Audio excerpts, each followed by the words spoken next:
creo que para nosotros también es muy importante cómo conjugamos eso, o sea, con el gobierno, la acción de gobierno, con que la gente se mantenga también en la calle y exija cambios y demandas desde los movimientos sociales, ¿sabes? Y eso no es algo tan sencillo, porque en un momento en el que de repente entras en las instituciones y hay mucha esperanza de que puedas cambiar políticas desde las instituciones, también hay, bueno, facilidad para que no estén llamados a acudir a la calle como en otros momentos, ¿no? Para mí en Argentina fue muy claro que después de ganar las primarias, todo el tiempo después de campaña hasta la elección definitiva, fue muy de replegar, digamos, de sostener, bueno, de poder sostener ese resultado y para eso entibiar un poco el ánimo y el clima de nuestra parte.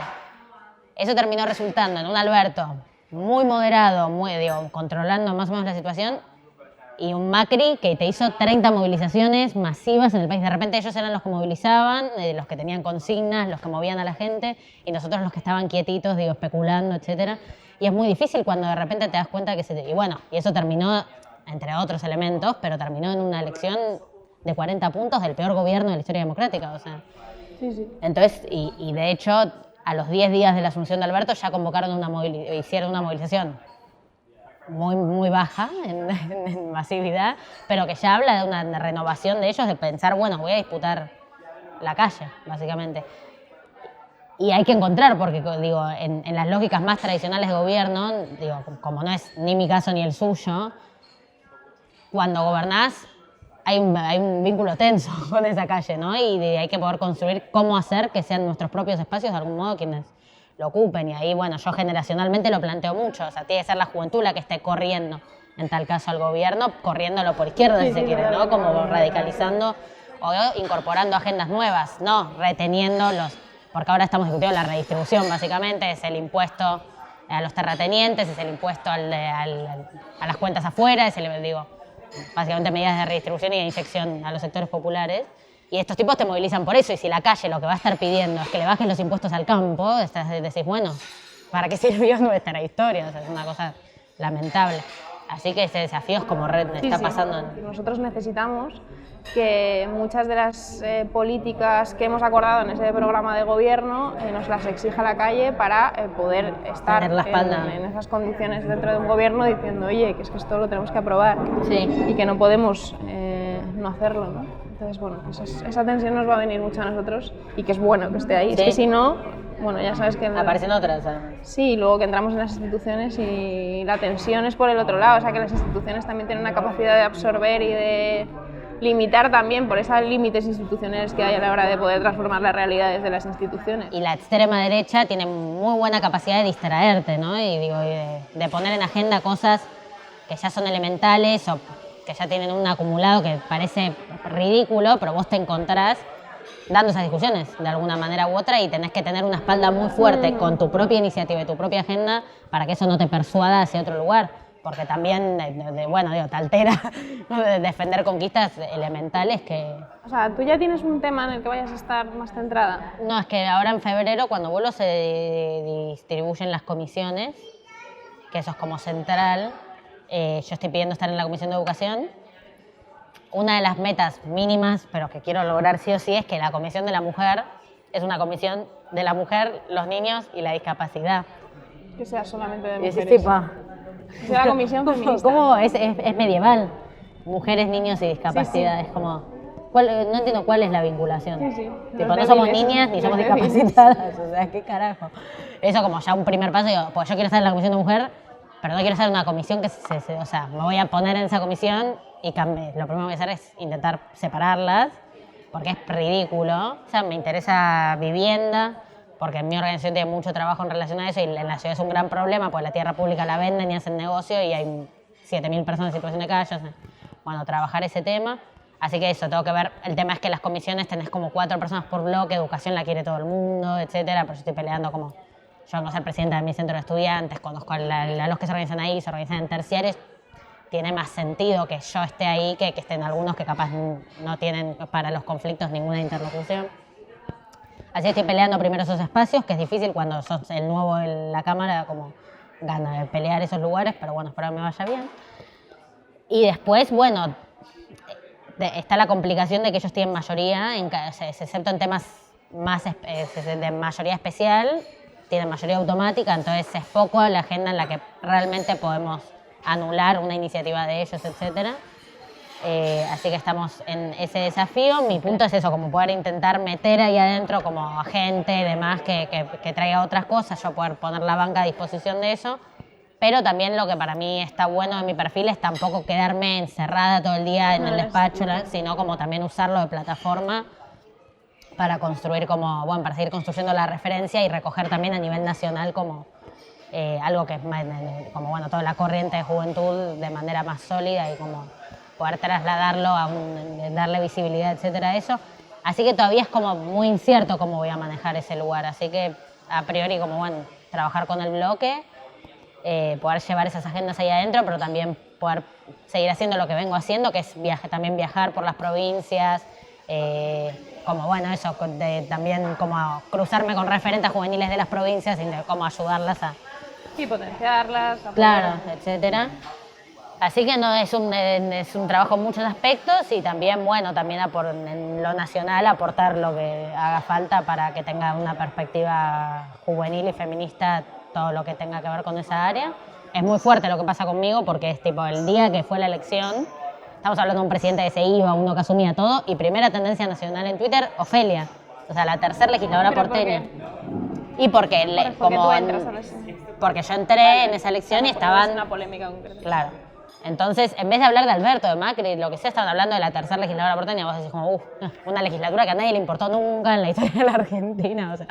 Y era sobre todo por decir esto. Ayer se votó que esta chica cobre 200... Aparte ellos dicen que son 300.000 pesos, que no es el número, como bueno, esto de la fake news, no sé qué. Como eso, un escándalo en relación a eso. Y te dice, y yo cuando salgo a decir que cobro un tercio... También les molesta porque dicen, el recibo y a quién se lo donás, no sé qué, como de mostrar con quién haces la caridad, no sé qué. Y yo les digo, yo no se lo dono a nadie, ¿a quién no creo en eso.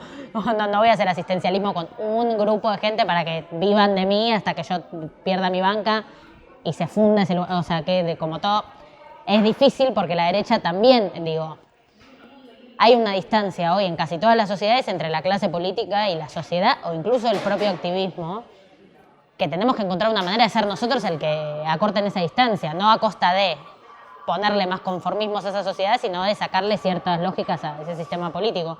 Pero la derecha eso también lo diagnostica, entonces tienen a veces el mismo discurso, que te dicen eso, los salarios, demás, etcétera, pero lo llevan a otro lado. Entonces, para mí es como una discursiva muy importante de sostener en ese sentido, porque termina, si no, siendo una herramienta de ellos para, desde la antipolítica, acercarse más a la sociedad en vez de desde una política más como integral o más militante, poder depositar ciertas expectativas ahí.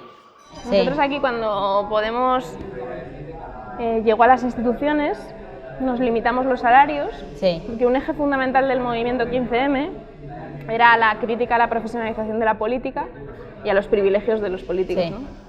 Nosotros entendíamos que para evitar esas dinámicas de las instituciones, son un traje hecho a medida de quien las ha creado y que tienen la voluntad de convertirte en algo que las permita reproducirse, por así decirlo, había que hacer políticas y límites como, por ejemplo, limitarnos los salarios a los políticos, ¿no? Claro. Eso lo hicimos y lo mantenemos. A ti también te he oído como hablar de este tema y o sea, vosotros lo estáis limitando, ¿no? Sí, o sea, no el Frente de Todos, el Frente Patria Grande, o sea, particularmente mi espacio dentro del Frente. Yo me corté en 2/3 el salario, o sea, 1/3 cobro, 2/3 que no. Sí, es medio como un antídoto, básicamente, de como la lógica que impera en esas instituciones, que termina siendo individual y de autorreproducción, incluso de poder sostener una banca hasta el fin de los tiempos por una cuestión profesional o de estilo de vida que querés mantener una vez que entras ahí. Yo sobre todo que tengo 19 años, o sea, estamos hablando de que en Argentina el 30% de las mujeres de mi edad que buscan trabajo no lo consiguen, o sea, hay un 30% de desempleo femenino en jóvenes. Y yo mi primer trabajo es uno en el que podría cobrar 200.000 pesos. Es como, bueno, alejarme por completo de la realidad promedio del sujeto que tengo que representar. Y de alguna manera u otra es perjudicial. Lo que hay que también tener cuidado es no reivindicar un estilo de vida precarizado tampoco, sino encontrar un límite promedio digno. O sea, yo, por ejemplo, contraté a un pibe, que es un pibe que venía de la problemática de adicción, de estar en situación de calle, etcétera, pendejo, tipo joven, que me copaba que esté en mi equipo como para darme esa perspectiva, porque yo soy también muy la juventud de la clase media, de que fui a un colegio preuniversitario, no sé qué, digo, con todo. Mi visión de la juventud está muy sesgada por una visión más progre que de todas las problemáticas de la juventud. Es como, mismo hablar de drogas para él no es lo mismo hablar de drogas para mí, porque a mí drogas me remiten a decir el porro, hay que legalizar no sé qué, a él drogas es el Paco, me mató a 3 amigos y casi me mata a mí, digo. Bueno, el punto, lo contraté, o sea, fui a presentar los papeles y por antecedentes, como si bien el convenio laboral dice que si está cumplida la condena, no importa tener antecedentes penales, me decían no puede entrar, o sea, por portación de rostro no podía contratarlo. En la propia legislatura, en la función pública, debería dar el ejemplo de cumplir la normativa de tener una visión de reinserción, y me tuve que pelear con todos los macristas, tipo oficina por oficina, tipo, no, este va a entrar ¿Y por entró, una cuestión no? ética, moral. Sí, Ah, al final lo logré. sí. Y de todas maneras, ¿eres la más joven? ¿Yo? Sí. Sí, en la historia. Sí, ¿no? Es que estoy 19, eso es muy es raro. que es alucinante. Sí, Casi sí. 19. No, claro. Eso también es raro, como no saben muy bien cómo tratarme, porque es como una novedad para ellos, pero... Bueno, a ti te han atacado con el tema de la falta de experiencia, ¿no? Sí. Pero, o sea, que es una visión totalmente, bueno, meritocrática de Sí. lo que debe ser la política, ¿sabes? Como si no pudieses saber más No, claro. o ser más útil para una función pública viniendo de un barrio obrero y teniendo Sí. muchísimo más contacto con la realidad social que lo que ha estudiado un tío que se ha pasado no sé cuántos años estudiando y trabajando, ¿no? No, es que sí, a mí de hecho me hicieron toda una fake news de que no había terminado el secundario, y como difundieron eso, terminé el secundario. Y a mí me costaba mucho porque yo salía y decía, sí, terminé el secundario, pero también quería decir, igual, si no lo terminé, ¿qué? O sea, reuniría las mismas condiciones. Entonces el título cambia demasiado y decía como, bueno, también hay que poder pensar que hay gente que no termina el secundario por tal razón, pero padece una serie de injusticias y las organiza cotidianamente con un nivel de complejidad y profundidad mucho mayor que un tipo con 3 posgrados, no sé. Y luego lo de los ataques, lo estás viendo muy fuerte. Sí, no, es que están hay una obsesión. Contigo, Digo, ¿no? Sí, para mí es muy raro, porque fue muy... Yo cuando ya pensaba que ya había visto cosas medio horrorosas, siempre se fue profundizando, o sea, desde que yo firmé en el cierre de listas, ahí se empezó a desatar algo más, como más agresivo.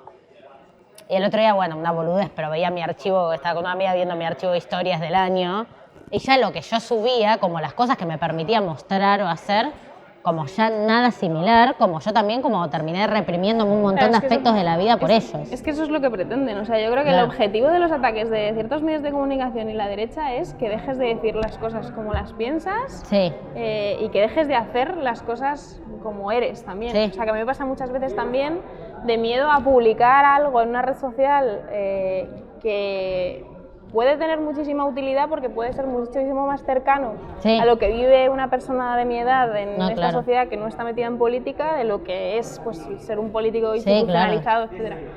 Pero empiezas a coger ciertos miedos por de los que ataques cómo que van te a, hacen. sí, si lo levantan. No, eso me re sorprendió verlo el otro día tan gráfico como, bueno, eso fue cada vez disminuyendo más como... En función de gente que haga lo que haga, le va a molestar. Eso es como también a lo que yo concluí Sí, en sí. un momento, como... Totalmente. Te van a De hecho, atacar sea para como viajar sea. yo desde la elección fui tendencia nacional como 20 veces porque me arman tendencias con lo que sea, como dicen, bueno, hoy vamos a ir todos juntos, como bueno, también aparte porque allá se armaron el Troll Center, o sea, el macrismo como puso mucha guita en armar cuentas falsas que estén tipo todo el día hateando básicamente. Entonces como que cualquier cosa, una vez, no sé, me hicieron un Photoshop que me recortaron el pecho, una cosa rarísima, como que me cortaron una parte del cuerpo y me hicieron más duendecillo. Sí. Hicieron una tendencia con eso. Y vos decís, pero chicos, ¿qué? O sea, como, ¿qué voy a hacer con esto? No, y aparte no te da para salir a desmentirlo, no voy a salir a decir, sí, tengo más centímetros de cuerpo. Ya, es ridículo. Y con machismo, o sea, con cuestiones machistas te han atacado. Es evidente que te Sí. atacan por ser una mujer y por ser Sí. joven, pero quiero decir, ¿ha habido insultos o cosas que...? Sí, obvio, de gorda, de mierda, permanentemente, de eso es lo que más te dicen. O sea. No, de hecho, bueno, hay un observatorio de violencia política de las mujeres, dice como que yo soy la más golpeada de todas, o sea, Sí. como un récord divino me tocó. Pero además tú te hiciste famosa, yo esto lo vi en un vídeo, ¿no? Por decir lo de cómame la concha, ¿no? Algo así. ¿Cómo fue eso? Esa Antes fue, de que entrases, sí, o sea, sí. cuando estabas en el momento Ese fue mi feminista. tipo tercer highlight. No, es que sí, cerró un discurso diciendo la tibieza de la burguesía me seca la concha. Eso. Y escándalo. Me pasó que fui a medios a hacer como una entrevista de la campaña, etcétera, y me decían, bueno, esto que dijiste en este discurso, ¿por qué decirlo así? ¿No te parece medio...? Y yo les decía, me parece que sos un idiota, o sea, que te estás deteniendo en una cosa insignificante. Venía conociendo un concepto, aparte de eso es como era una intervención, que era un video de 1 minuto, decía bastantes otras cosas y era el remate.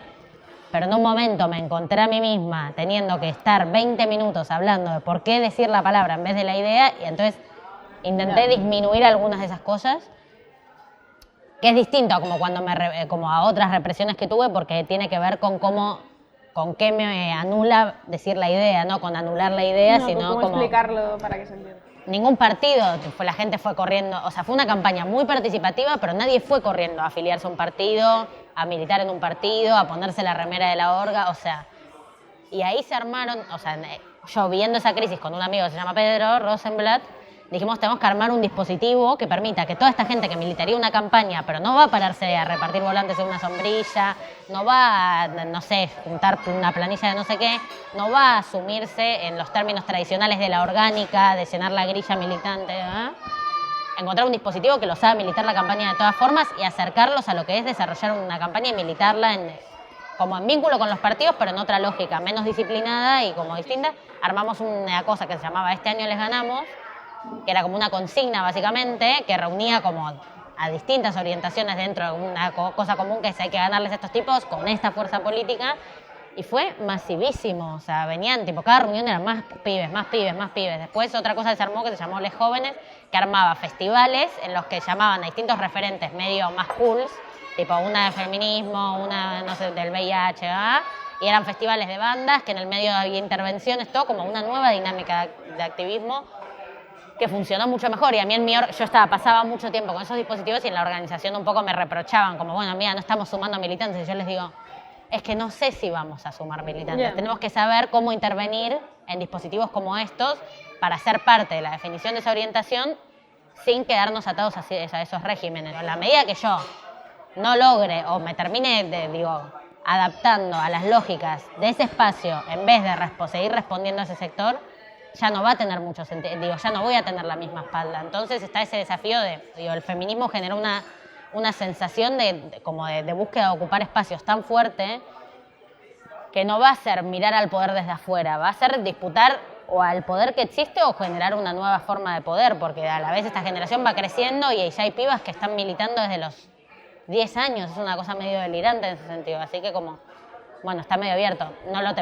Como verán, no tengo una punta, pero es como hay algo ahí que tiene que ver con eso. Son muy fieles a la agenda. Yo lo veo así, creo que hay una generación que se piensa más en términos de identidad, en términos de agenda política. Define su identidad política en función de quién responde a la agenda que tiene y desarrolla militantemente todos los días. Entonces, si vos no respondés a esa agenda, no les va a interesar.